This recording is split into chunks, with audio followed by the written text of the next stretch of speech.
బులెటిన్లో మరో breaking news చూస్తున్నాం. హైదరాబాద్ సివి ఆనంద్కు అంతర్జాతీయ అవార్డు లభించింది. సివి ఆనంద్కు excellence in anti narcotics award ప్రదానం చేయనుంది. డ్రగ్స్ కట్టడిలో కీలక పాత్ర పోషించినందుకు సివి ఆనంద్కు అవార్డు దక్కింది. దుబాయ్లో జరగబోయే అంతర్జాతీయ పోలీస్ సమ్మిట్లో అవార్డు ప్రదానం చేస్తారు. ఈ ముఖ్యమైన వేదికైన వరల్డ్ పోలీస్ సమ్మిట్ 2025కు 138 దేశాల నుంచి ప్రముఖ పోలీస్ అధికారులు ఒకే చోట సమావేశమవుతున్నారు.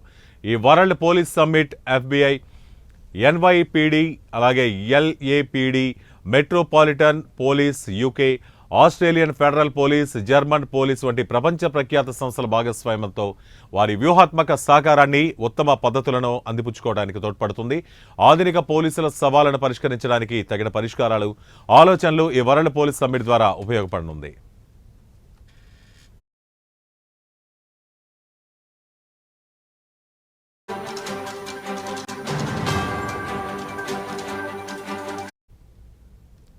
కాగా ఈ సంవత్సరం అవార్డుల కోసం ప్రపంచవ్యాప్తంగా తీవ్ర పోటీ నెలకొంది. వివిధ ఖండాల్లోని పోలీసు విభాగాల నుంచి వచ్చిన దరఖాస్తులను నైపుణ్యం కలిగిన నిపుణులు, దుబాయ్ పోలీసులతో కూడిన న్యాయమూర్తుల బృందం 2 దశల్లో క్షుణ్ణంగా పరిశీలించింది.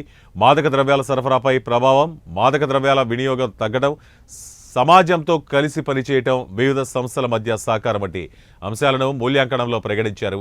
ఇక మొదటి దశలో ప్రతి న్యాయమూర్తి దరఖాస్తులను సమీక్షించి మార్కులేశారు.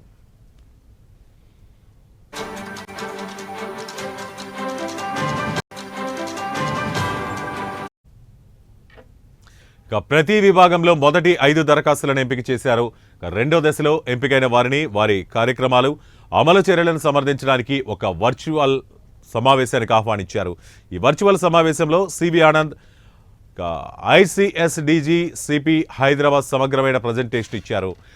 అమలు చర్యలను కూడా సవివరంగా వారికి వివరించారు. ఇక ఎంత పోటీ ఉన్నప్పటికీ సివి ఆనంద్ మొదటి స్థానంలో నిలిచారు. ఇది తెలంగాణ పోలీసులకు మాత్రమే కాకుండా దేశంలోని సామూహిక మాదక ద్రవ్యాల నిరోధక ప్రయత్నాలకు ఒక గొప్ప విజయంగా భావించవచ్చు.